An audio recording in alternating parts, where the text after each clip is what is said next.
Hello and welcome back to the Future of Figure Skating. My name's Anna Keller, and my guest today is an advocate for transgender inclusion in sports. Grace McKenzie is a transgender woman and a lifelong athlete who found an inclusive and welcoming support network within the United States rugby community, which she describes as the most transformative experience of her transition journey. She was recruited to our first team in 2019 and played for 7 years across the United States for highly competitive clubs, including the Berkeley All Blues and the York Rugby Club. When World Rugby announced its plans to ban trans women internationally from the sport in 2020, Grace took action by organizing a global movement in opposition. She started a petition that has accumulated over 25,000 signatures and has engaged hundreds of clubs and dozens of professional athletes around the world through Rugby for All. Grace is also an advisory council member of the Sports and Rights Alliance. Grace has shared her story and advocacy at numerous forums around the world, including the United Nations, prior to her retirement from rugby last year. This is a timely and important conversation for us in the figure skating world as we grapple with new restrictions on transgender women's participation in our sport.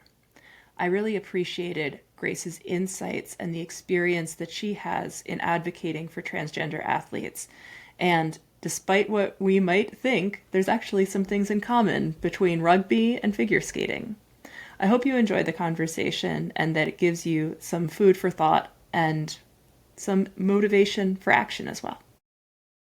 Grace, thanks so much for joining me on the podcast. It's great to get to speak with you.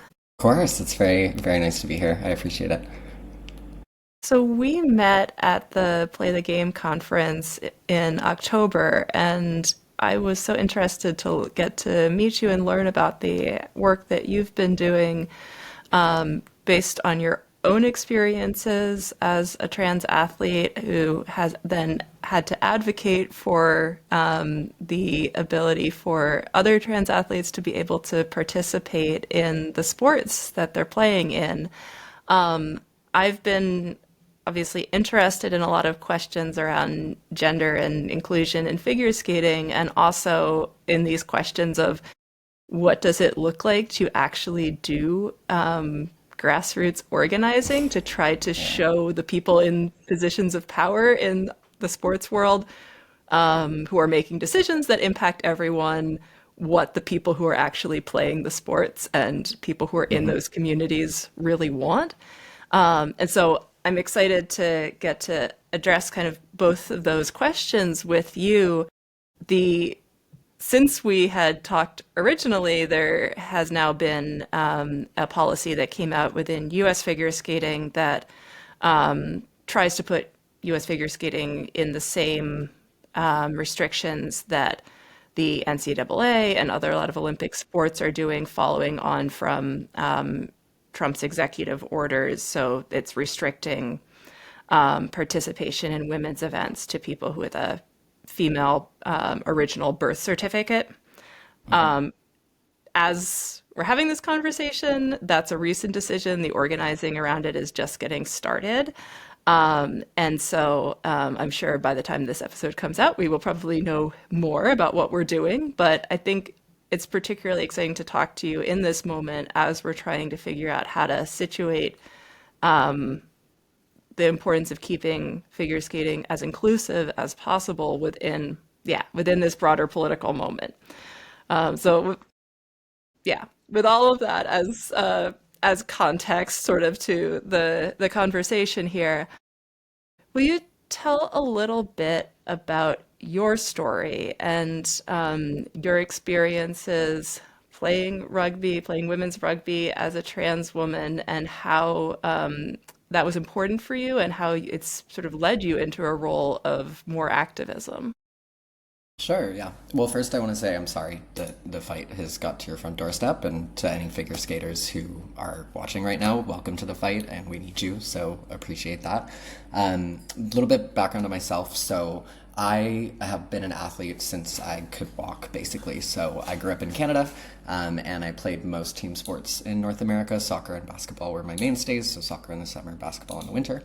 But literally, including a very short stint of American football, I've played basically everything. And growing up in Canada, didn't really know anything about being trans or gender diversity. Came from a fairly small conservative town called Niagara Falls. You might have heard of it. They have a big waterfall there. And until I actually moved across the country for university and then moved down to San Francisco for work, I didn't come out until I was about 25 years old. So that was about 7 years ago now. One of the reasons that I delayed coming out for so long, even as I discovered more about transness and about my own identity, was having already digested and sort of internalized this trans misogyny about my ability to participate in women's sports. Because even 7 years ago, you know, we were just kind of kicking off these fights about using sports as like a political wedge to attack trans people, specifically trans women. But there was enough on the airwaves that to me, who had been an athlete for so long, it was so central to my identity. I was like, oh, you know, I'm going to lose access to this thing that has brought me so much joy. So I did retire because I had to come out, and that's, you know, the decision a lot of people make. I retired from all sports, including ultimate frisbee, which I was playing in San Francisco on a co-ed team. And I thought, I don't belong in sports generally anymore, so I'm going to step out, right? And it wasn't until just about a year later, one of the hardest years of my life, first year transition for a lot of folks are, but I was at a conference called Lesbians Who Tech in San Francisco, and at the after party, this very, very dapper individual walked up to me with a beer and, you know, tossed it across the table at me and said, "Hi, my name is Indigo Hansen. Do you want to play rugby?" And I remember looking at them. I was like new to the queer scene generally. It was just like getting my feet wet. So I was like, is this how, you know, lesbians flirt? Is this the vibe, you know? And it is, truly. Like if you go to the lesbian bar, there are teams recruiting normally. But I made the decision in the moment to come out to this person, which again, you have to do a lot if you're in situations like this, which can be dangerous. And I said, I can't play on your team because I'm a trans woman and it's women's sports. Obviously, I'm not allowed to play. And they laughed at me and they said, we don't care. Like, as long as you are crazy enough to step on the pitch for 90 minutes in like the freezing cold or the pouring rain and get tackled and be tackled, you're welcome on the team. So I went to my first practice the following Tuesday, and I remember being so scared. First, I realized I didn't know anything about rugby. Had never played it. I'd watched it a couple times in university in Canada, so no concept of the rules. And secondly, thinking that I was going to very seriously injure somebody, like while I was playing, right? Thinking I was a risk or a threat or whatever. So there's a little bit of explanation, warm up. We immediately go into a tackling drill, and I'm up against the starting prop, who's like big person and very strong. And I realized played for the Olympic team for a little bit, like just was a reserve. And I don't know if my coach did this intentionally to put me up against this person, but I was lined up against them, fully thinking I was going to snap their femur or something.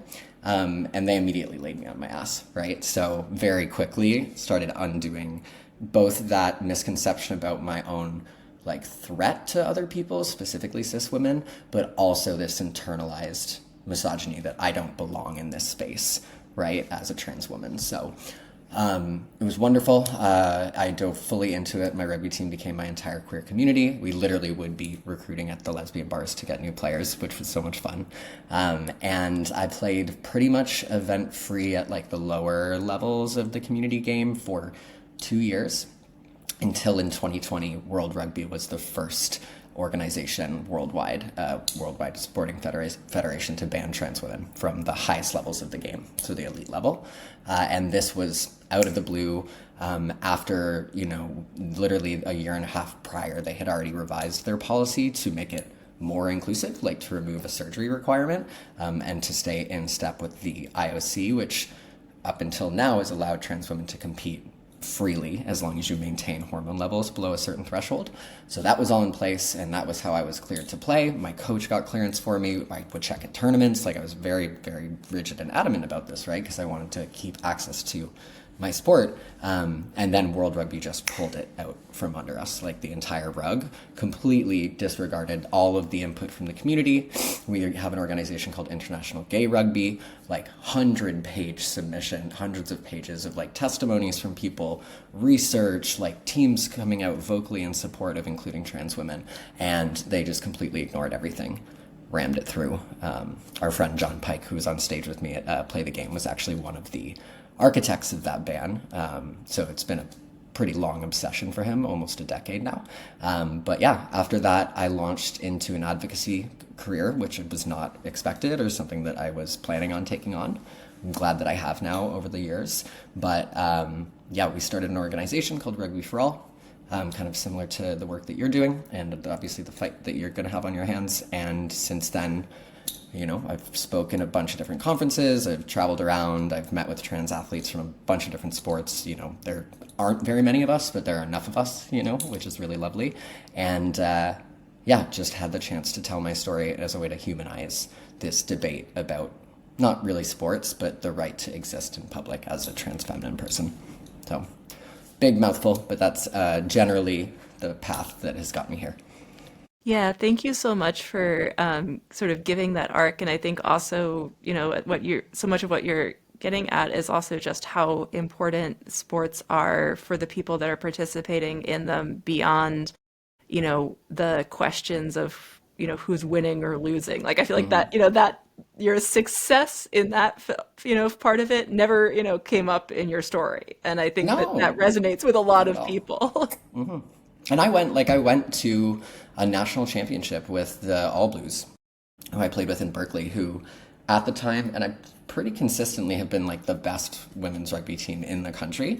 Also, the only women's rugby team in the country that has never been associated with a men's side, and by far the best organized sporting environment and like organization I have ever been a part of because it was completely run by non-cis men, which has been fantastic. But yeah, went to a national championship with no issues. We lost. I didn't go to the Olympics. I didn't win a medal. But that was never what mattered to me at all. Like, winning is awesome, and I loved winning when I was like a really competitive athlete as a young person. But for me, it was the sociality of rugby, especially as a sport. Like, everybody come as you are, all shapes and sizes, all different skill levels. You play hard, you get scrappy with the other team, and then you go and you immediately, do a social afterwards and usually recover by drinking as much beer as possible. So it was just family for me. Still is, but especially during my playing years for the 7 years up until I retired this year. Yeah, and it's interesting because, it's hard to think of two sports that, like, on the face of it, seem more different from each other than rugby and figure skating. And yet, there is a certain commonality, I think, in that they're both sports, especially thinking about women's rugby and about figure skating, that have been places that have been, a refuge for queer Exactly. people, for trans people, for people who might have otherwise felt like they didn't quite fit in, but this sporting environment actually was a community that they could be a part of. And so Absolutely. I do resonate with that. It's individual sport, very different kind of sport, but at the same time, there is that element. And that's It's that partly, community, right? Like, yeah. it's everybody that's involved. It's not even just teammates, right? It's like your coaches and the referees and the sport that I play, and like, there's an entire group of people who are also there to support you as an athlete, which is amazing, right? You don't get a lot of support as a trans or queer person in society, especially today in America. And knowing that I had a bunch of, especially the cis people, like, who had my back within not just my team, but like the general sporting environment of the sport that I play in, made a huge difference for the really like rough years that we've had as trans people. Yeah, I want to talk a little bit about how regulation, fits into all of this because there's, I think, an interesting example that you're talking about, which is how much of this really does come in a very top-down way from organizations like the IOC, who are then what they do ends up impacting people all the way down to athletes who have no aspiration to be on an Olympic pathway. So when you were competing, you were needing to go with rules that were based around testosterone levels. And I believe Yes, that that is also what the international, oh, that's the International Olympic Committee's rules. That's also what the International Skating Union and the previous U.S. figure skating rules require. And so did that ever feel like a barrier to you? How did that those rules fit in with your experience or the experience of other trans athletes? Do you think that, I guess, do you think that framework makes sense? Do you think that framework needs evolution? And then we'll talk about how it's getting even worse. But I want to sort of look at, since that is the framework that Where we many people started, are right? under at the moment. Yeah. Yeah. So, it's a really good question. And it's complicated. And I think when I was on stage, right, Roger Plecky made a really, really good point that, the approach should not be full service bans for everybody. And in some cases, not just like full open participation in some situations, right? But not just sport specific rulemaking, but discipline specific rulemaking that is actually founded on science and based on the realities of the sport and the mechanics of it, right? So for me in rugby, the hormone requirement did add a lot to my anxiety as a player, because it's like I need to get my levels tested, which is I should be doing anyways, but need to, be on top of that. I need to be able to show documentation, which I was never requested. Nobody ever asked me to like show my papers or whatever to play. But I had that fear in the back of my mind. And then I would think to myself like, okay, if I actually go 100% and somebody gets hurt in a tackling situation, which I have torn my ACL and broken bones and everything, like it's a contact People sport. do get hurt, yeah. It's literally, it's not designed to hurt people, but it's a byproduct of the sport because it's rugby. But, I would not give it 100% because I thought that if I injured somebody, and God forbid they checked my hormone levels and I wasn't under the 10 nanomole per liter threshold, and then I end up on like Tucker Carlson's show or something, and like my life would be ruined. So I think a lot about where I could have gone competitively in the sport had that not always been held over my head and kind of been in fear of it. That said, I do think for a contact sport like rugby, although it's for all shapes and sizes, because it's full contact, I have played against full-grown cis men before and been injured by them, right, in a full contact sport.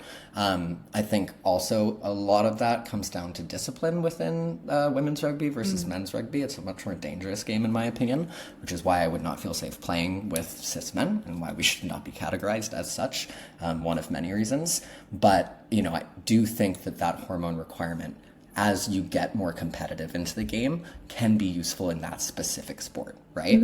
Otherwise, community level, if we're talking about any sport that is not contact, right, there is no reason, in my opinion, for there to be like arbitrary requirements like this, right? And now what the IOC has done, they've strayed away from having these at least generally common sense requirements that were a little bit too stringent for sure. But now they said free for all the different federations just figure it out yourself. Until what will probably happen in the next couple of months, they're just going to pass a ban. Like they're doing this shady behind closed doors kind of discussion stuff right now. So we're going to come full circle to that, unfortunately. But long answer is I think it is complicated.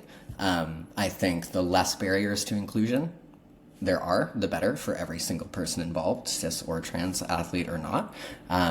But I do think in certain specific contact situations, it can be useful at the higher levels to have a little bit of restriction in place.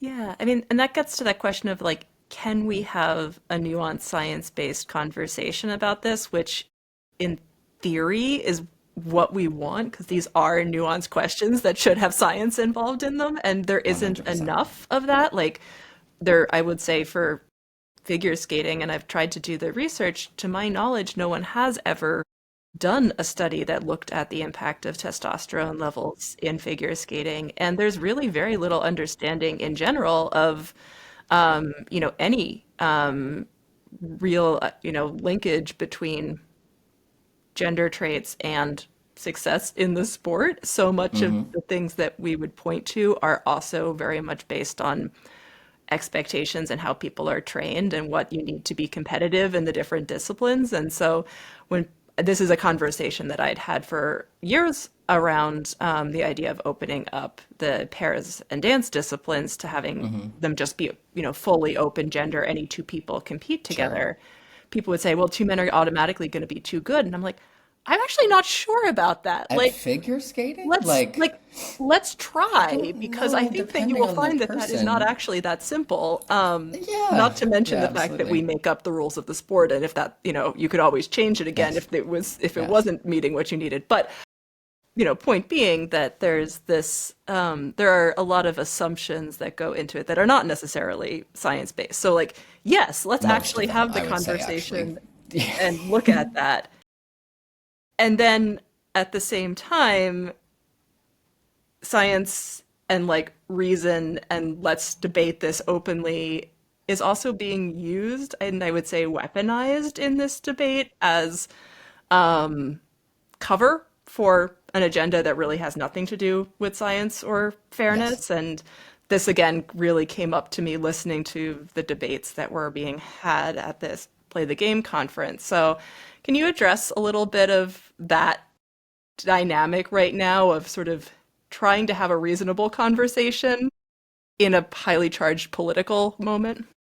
Sure. Yeah. So I think one, I'm going to point to the biggest problem that is leading us to this like propaganda being taken up by the masses, general scientific illiteracy in the population, which is not the fault of a lot of people, right? The education system in the United States is terrible relative to the rest of the world, and even worse depending on where you live in the States, right?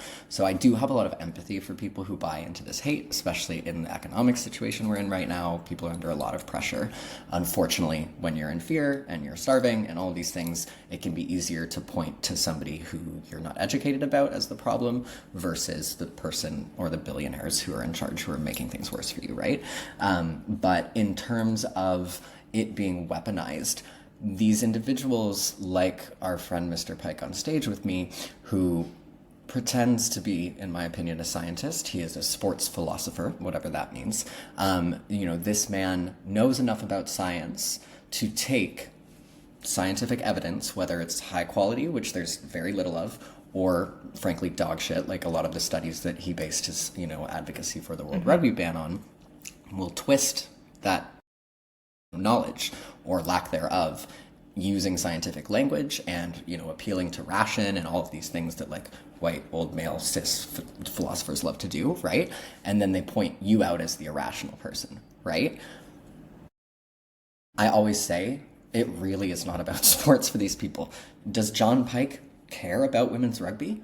I don't know. I've never heard him talk about his favorite women's rugby team or player or tweet about them. I've heard him tweet about Leah Thomas a lot. Maybe he's a big swimming fan.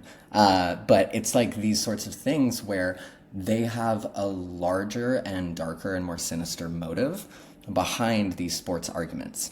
But they use sports as a wedge issue because the gut reaction that most people, especially if you're athletically inclined, have to their argument that like men should not be in women's sports is, well, all men are always stronger, faster, fitter, better at sports than all women always. And there's no overlap because we live in a patriarchal, misogynistic society that has terrible, terrible conceptions of just the capability of people who aren't cis men. And if that's your understanding and you don't know a trans person or trans woman, or you at least don't think you know a trans woman, and you don't understand that trans women are not men because of the hormonal procedures they go through or their identity or like a combination of both or neither, it's like easy to go, trans women aren't women, are men, all men are better, therefore men should not be in women's sports and trans women are banned, right? Once you get people comfortable with a little bit of transphobia, it's very easy to get people to go down the rabbit hole. Saw this with J.K. Rowling, right? Her entire like brain rot transphobic decline started when she liked this TERF's tweet, Maya Forrester. This was like years ago, almost a decade. And her editor or publicist had to come out and say, oh, it was a senior moment and it was a mistake. And now she is like rabid, sicking hordes of like angry middle-class white women in the UK to like ruin the lives of these poor trans girls all over the world, right? So it's like that's how it happens, and it's this propagandization, and at the end of the day it's like we just hate trans people, and in particular we hate trans women, right? One thing that I'll add to that, there is a reason why it's so often trans women who are the ones who are visibly being attacked and talked about the most, right? And that's not to say that like the erasure of the stories and identities of non-trans feminine athletes is not important, but it's a actual intentional political strategy they're using, right? And the reason they're doing this is because when you live in a patriarchal society and you have a group of people who have the most privileged power that you're granted, which is masculinity, cuts across everything, socioeconomic status, background, race, everything. Masculinity is the supreme privilege in our society, and then you give that away, you devalue the whole concept, you break the facade, and then the pyramid is at risk of crumbling and power will be distributed better, you know? So if we exist, we are a threat to the entire system. So they come for us first. Yeah. Yeah. I often think that trans people, and I think, like you said, trans women who are making you question the categories and rankings, it's both, it's an inspiration and a threat, depending on how Yes. you look at it, to all of the categories that people feel like they have to live their lives within. And, a lot of people are not necessarily capable of self-reflection about the boxes that they may be living in, and instead would like to squish other people back into their boxes where they think they belong. Yeah, it's fear, right? It's always fear, unfortunately. Yeah, I think as we're watching this play out right now within the context of figure skating in the US, and just I would say in general in terms of the conversation in the US since Trump's election, there's obviously been an escalation of a fight that was already happening. And we're seeing, with really awful consequences. I'm thinking about a Middlebury College swimmer Smith. who took her own life recently. Like, there's a really, the human consequences of all of this are so intense and real. And that, I think, is very, it's very challenging when there is so much, and this is a piece of a bigger campaign, Sure. really against trans people, and a big, which is itself part of a bigger campaign against anybody who is not, fitting within the white, straight, Christian box that Fascist kind of box makes now. in the Yeah. country of. So, not to go too far down the broader political space, but it's hard not to, because Yes. it is, very much a consequence of that. It's necessary to Yeah. have the political conversation. And we saw that, the opponent on stage did his very best to try and deflect away from politics. Oh, we're not going to contextualize it in this. We're not talking about Trump here. We're talking about men invading women's sports. It's like, yes, you are talking about Donald Trump because you're saying the exact same things that he's saying, right? Where, like, these talking pieces don't come out of nowhere, right? It's a large, connected, coordinated strategy, So I think the political piece, I've always been a politically minded person. I was in student politics for a really long time, involved in, provincial and federal politics in Canada. And these things just don't happen in vacuums. They really don't, right? It's about a broader campaign of control, like you mentioned, and just oppression of folks who don't fit the mold and who don't have the power in society right now. It's a really challenging thing trying to understand, again, then in this moment, how do we fight this? Because it's already challenging to fight to get any rules changed or considered within the sports context. This is a thing that I've been, very actively learning, Yeah. is just, how much, how difficult it is to even understand those processes, and how easy it is for people in decision making to kind of ignore the voices of a lot of the athletes, like, as a general rule.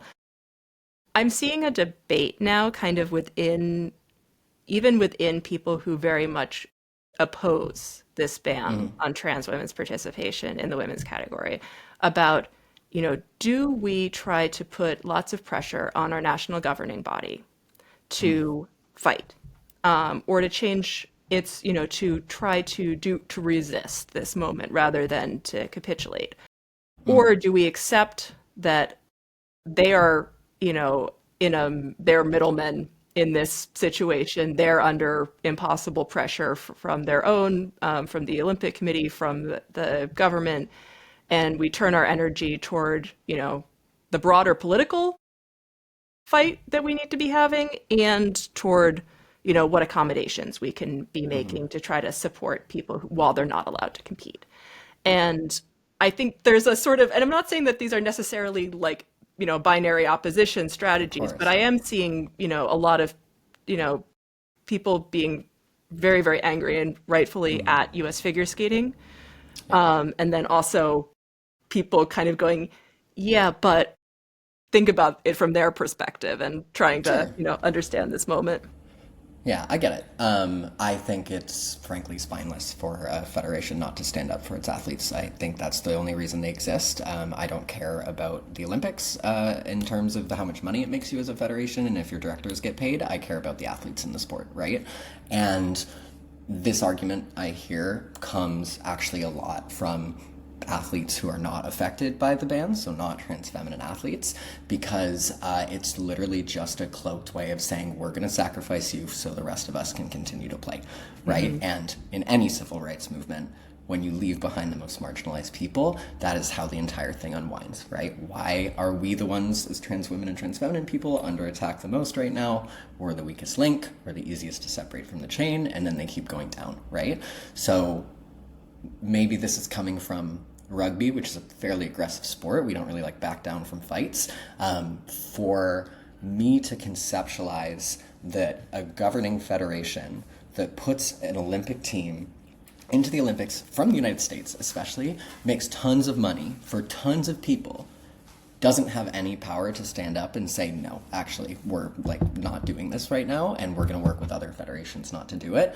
Absolutely cowardly if they're not doing that. I don't know about figure skating. I hope it's a little bit better. But if you look at the board of directors of USA Rugby, not a ton of women, and also no trans people, no non-binary people, very few people of color, right? So again, it's not just cowardly, it's like lazy. And frankly, embarrassing, I think. Like, people like that should not have jobs if the well-being and safeguarding of their athletes is not paramount. There is a big, yeah, I mean, yes to everything that you just said. And one of the things that was the most, it's honestly not shocking, but was disappointing about the way that this was rolled out was that it was very clearly a decision that was made between, the top leadership and their lawyers without any consultation or, discussion or any chance for impact from the people that would be directly impacted by it. I'm a fairly, passive member most of the time of the U.S. Figure Skating's DEI task force, which is, a volunteer body that has no power, but at least still exists. At least still exists. That's huge. Yeah, I mean, again, these are the moments that we Big look for the to the, program. okay, what are the silver linings? Yeah, sure. But, that group had no warning that this was coming. And Same so within USA in Rugby the right now. Yeah, and so the framing that it was the letter that was sent out said, we care so much about inclusion,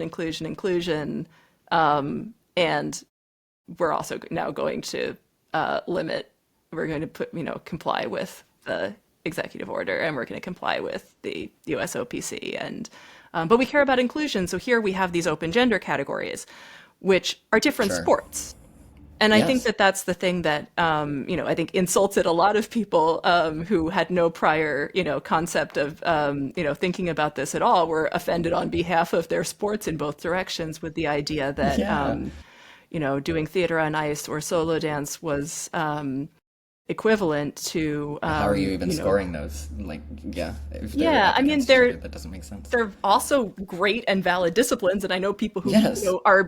who prefer them, and that's great. And Yeah. also, it's not Yeah. the same thing as doing Yes. singles or pairs or partnered dance. And so it was, I think, a fascinating moment, but also something that then brought up for for a lot of people are looking at, okay, well, one mitigating strategy that we could do is to try to draw a distinction between the Olympic pathway and the Sure. And community. sort of recreational level of these sports and the adult levels. And let's say, maybe we can actually draw a distinction there and try to fight for inclusion in those spaces. Maybe we can at least try to, maybe we should make those spaces be fully gender neutral open spaces. That might be more, people might be more willing to consider that. Like, so there's some conversation that I think is happening there about like, if we can't get what we, fully what we want, are there sort of mitigating steps? And at Yeah. the same time, does that then let them off the hook too quickly for fighting for everybody else? The athletes that I'm aware of who are trans women who are compete and girls who are competing, the people that I know of are in those recreational and adult spaces. That doesn't mean that people don't exist and don't have the right to exist and compete Sure. in the Olympic pipeline as well. But that's been something we're kind of immediately seeing that, it sort of carves up our community into different spaces.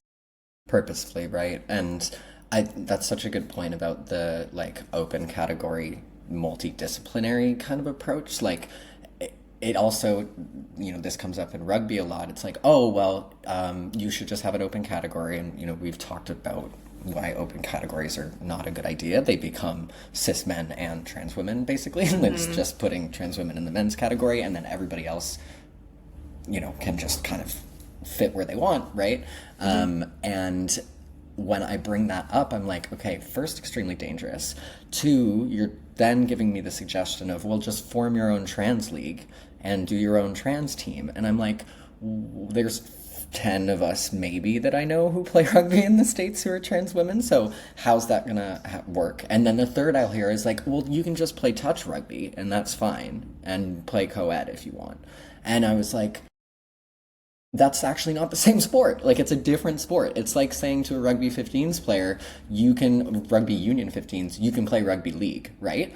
There's similarities between the two sports, but they are completely different in many very important ways, right? So it's like, it's thoughtless and insulting for sure, right? And it's like just the laziest solution to throw a bone to whoever is being impacted, and there's not enough of us to stand up for ourselves, right, in these situations, that we just filter and self-select out of sports, right?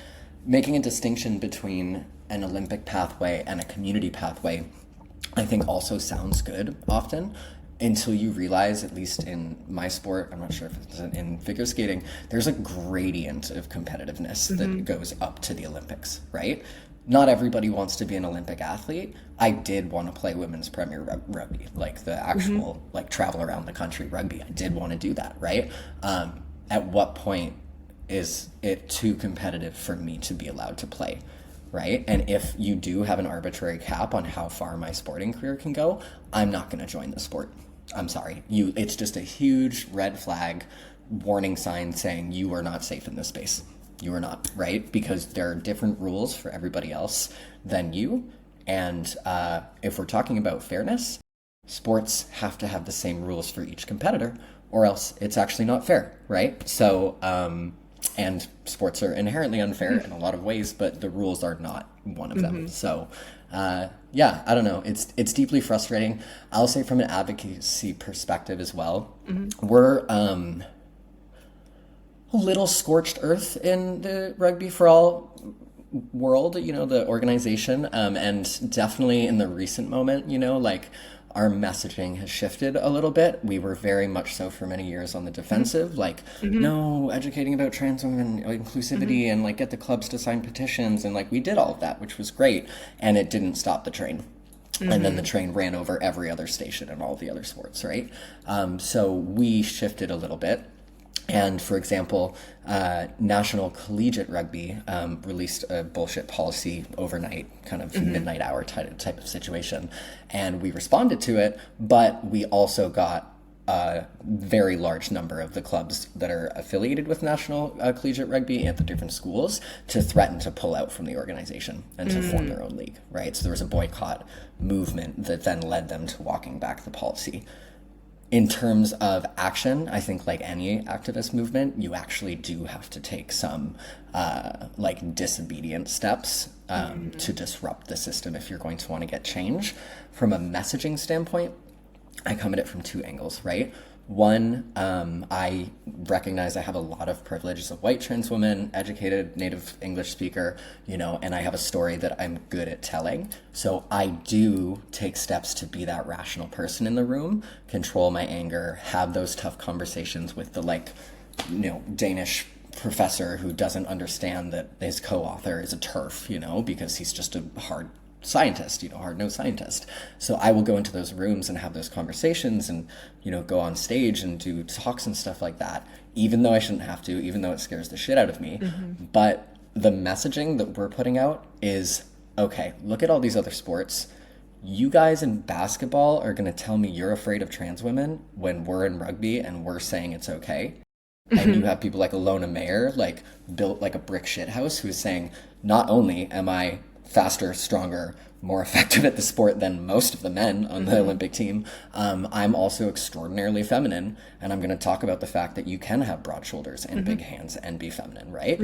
She's about an inch away from actually advocating for trans women in sports, and if I could get in a room with her for 15 minutes, I'm sure we could change this entire conversation. But we're done being defensive now, because it's undoing damage now. And if anything, it's using our position as the best case study for this. The most aggressive sport, the highest risk, the most contact in all team sports in North America. And we're saying that we don't give a shit. And not only do we not give a shit, it actually enriches our community by having these people and this diversity of athletics in our community. It's pathetic for you as other sports that don't have these risks to actually be doing this. So yeah, twofolded. I'm nice on one side of the coin, and then I can also be a pretty aggressive flanker, like a rugby player, on the other side of the coin. Yeah. Yeah, for sure.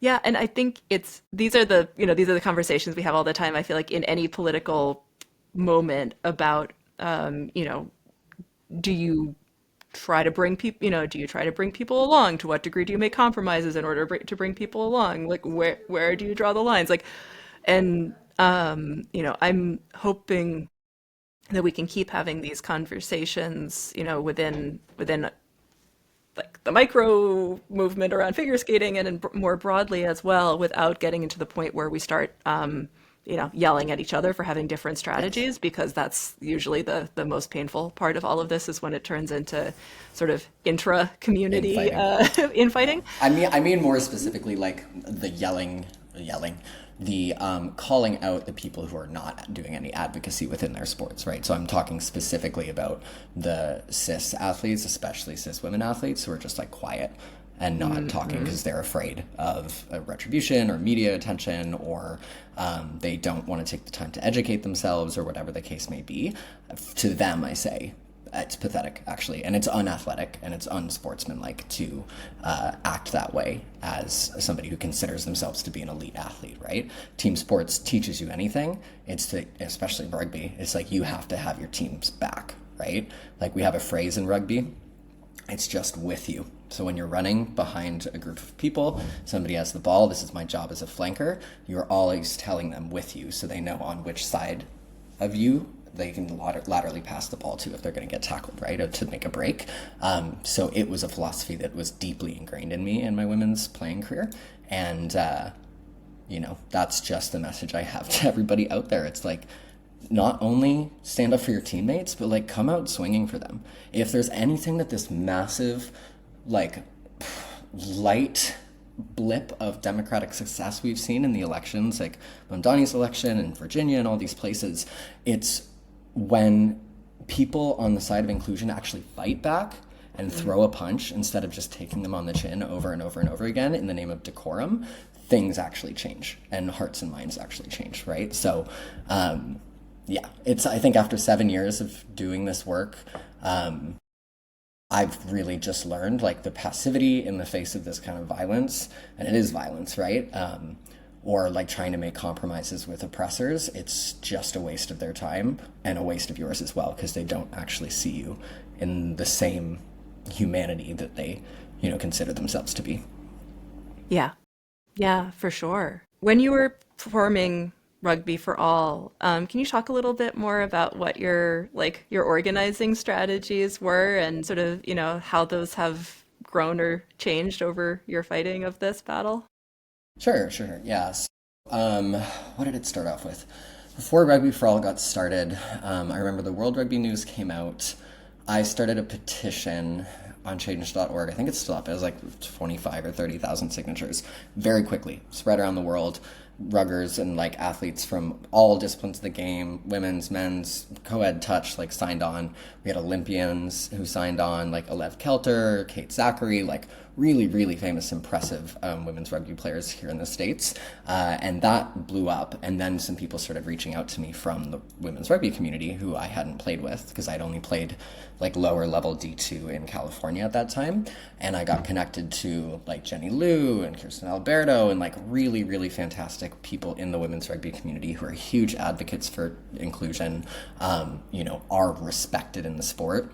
And once they started reaching out, I realized, oh, maybe I'm not alone in this fight, or maybe it's not just me and the 30 people on my team and my coach, right? There are other people across the country.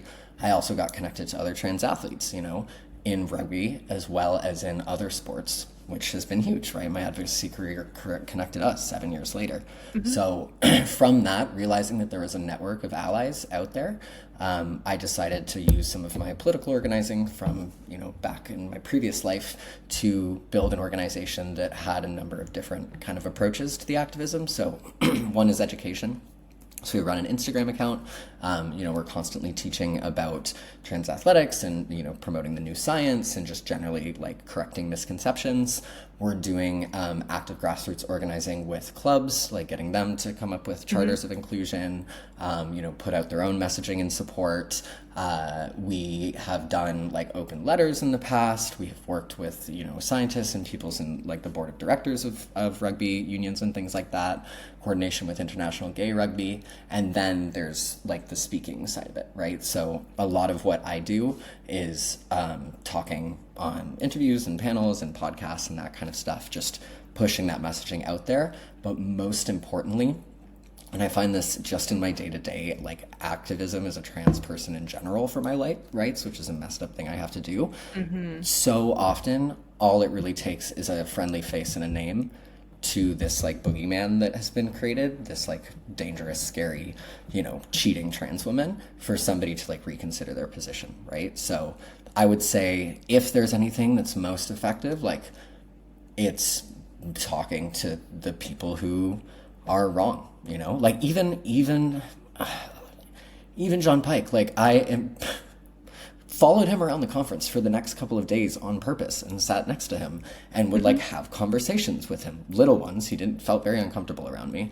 And he clearly, I don't think, thought his performance was excellent in the debate because he didn't tweet about me at all. Tweeted a lot about the gender unicorn that came up on other slides, but after bracing for like what I thought was going to be massive online backlash, hate, death threats, he didn't even mention me by name. So I found that a little suspicious.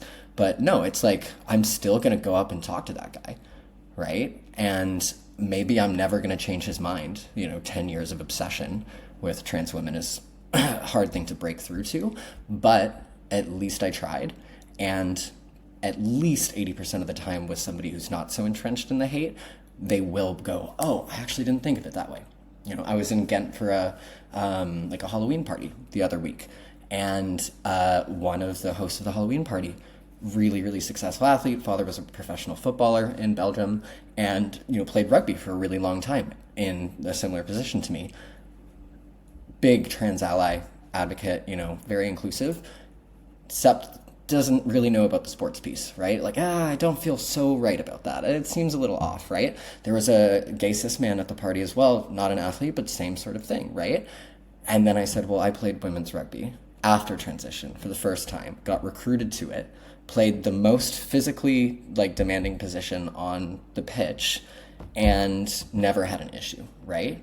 So not only are you a fellow athlete, you're in the same sport as me, and now you know somebody where if you're having a conversation, somebody says some bullshit, you can call me and I can be like, no, this is actually the situation. This is why that's a dog whistle. This is why there's a wedge issue, right? But if us as trans athletes and like I know for the trans female athletes out there who are listening, like this is hard in this moment and a scary thing to do. But if you're not out there like talking about it or advocating or like at least doing behind the scenes work to help the people who are able to go into the line of fire right now, I don't have a lot of faith in relying on allies that exist outside of our community to stand up for us, because I've watched my entire transition, my rights eroded while I screamed into a void for help, not just from cis people, but like other trans people sometimes, cis queers, you know, that's always been quite hurtful in the queer community to know that we're not really stood up for a lot. So you kind of have to do the dirty work yourself. And if there's anybody out there watching who needs help with that kind of stuff, you know, they can reach me. My Instagram, I can share that with you to put up. And I'm always happy to feed people with the right information so they can have these conversations. Thank you so much, Grace. That's really, I think, so important for everyone to hear, but also that thank you for doing the work to be a public face, for yourself, for others, and to, you know, to take that really challenging work on. Yeah, it's like you shouldn't have to fight this hard. And also, I'm very grateful that you are taking up that mantle. I was Likewise, though. And I think it's something, you know, again, I'm in the other sort of side of the trans figure skating world where no one's trying to regulate me. And so I think it gives an important, yeah, an important role for us to try to stand together. And so far I have been pleasantly, I wasn't going to say surprised, but I was, you know, definitely the way people have been willing to show up across the figure skating world, the people who are vocal in general about inclusion in the sport have been showing up and have been speaking Nice. out.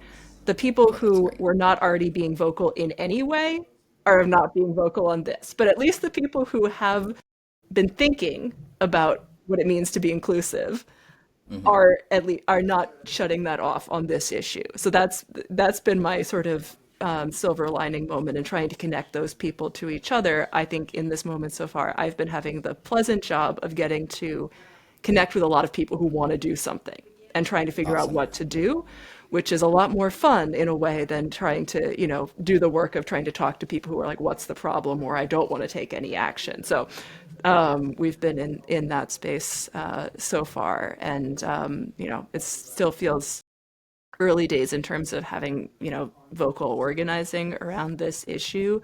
But I have certainly already seen people wanting to step up and, you know, certainly feeling a lot better doing that and saying something and being in community with each other than just feeling like, here it is, another blow.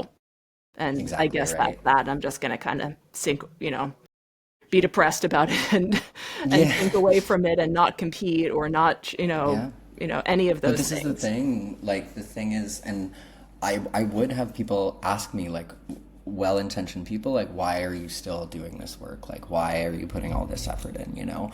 And especially, like, I hate this question, but like, oh, it doesn't really affect you because like you pass, you know? And I'm like, that's actually not the point, first of all. Like, the point for me is that I am empowering myself in the face of losing all of my power, right? So when I step, like, when I was talking to some folks from Rugby for All about doing the panel, right, the debate, I said, I'm thinking of doing this, probably going to do this, leaning yes. And somebody said to me, that's social suicide. Do not do that. Do not put your neck out there, right? And I was like, yeah, there's a chance that I will get doxxed. There's a chance that people will mail shit to me. There's a chance that I'll get death threats, that people will come after my family, for sure, right? I also very, very luckily just relocated to Amsterdam. I had the privilege to leave the States. I only now have a permanent address, so they wouldn't have even been able to dox me if they tried, right? But on the hard days and when the wave of bad news just kept coming and coming and coming like a tsunami, doing that little bit of advocacy and that activism or having that conversation, if I had the energy, was like, okay, I'm fighting, right? Because like in our sport, it doesn't matter if the score is like 65-0, right? You're not giving up in rugby. You still play as hard as you can because it's not about winning and losing. It's about the sport and the empowerment that the women's rugby, just like community, is so empowering. Really teaches you, for me, it showed me the breadth and diversity of what gender can even be in a sport, but outside of a sport as well, right? Like a lot of, this is a bit of a tangent, but like a lot of trans feminine folks, when they come out because of trans misogyny in society, go very hyper femme with their presentation as a way to try and get affirmation of their gender. And then that gets weaponized against them because they're said that they're like acting like a stereotypical, whatever woman. And it's just like this cycle of misogyny. So I was in that for like the first while, and then I found rugby. And then I was like, yes, like my sister's covered head to toe in tattoos. My mother was like a tomboy and played every single sport. Like my aunt and my mom rode motorcycles. I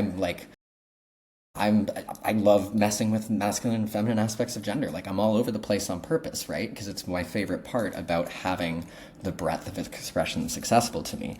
And I think that's just another example of something that sport does for people that is not about the sport, right? It's about teamwork. It's about the support. It's about learning how to win and lose properly. It's like all of these things that you learn through competitive sport. That's what's at risk for people who are already at the bottom of the pyramid, already the most marginalized, and already have the least access to the things that would help them grow those skills, right? Yeah. Thank you so much, Grace. This has been a fantastic conversation, and I really appreciate your wisdom, as I feel like we're fighting different pieces of this together. It's appreciate learning from what you've been doing so far. Well, thank you for hosting. This has been lovely. I want to do one shout out just to the Sports and Rights Alliance. So I'm on their advisory council for the last year. They're the reason that we met. I was at Play the Game. Not only do they do amazing advocacy for queer and trans people in sports, they also do work more generally on safeguarding in sports, supporting survivors of abuse and sexual violence, especially in sport. Through my work with them, I've been able to meet with leaders at FIFA, at the IOC, really phenomenal organizations. So if you're looking for resources that go a little bit beyond what Rugby for All does, that are more broadly, supportive of inclusion in sport, check them out. So SRA, Sports and Rights Alliance. Wonderful. Yeah, cheers. Thanks again to Grace. You can follow her on Instagram at withgrace2, that's TOO. You can also follow Rugby for All at rugbyforall.co, and the Sports and Rights Alliance is also on Instagram at Sports and Rights Alliance.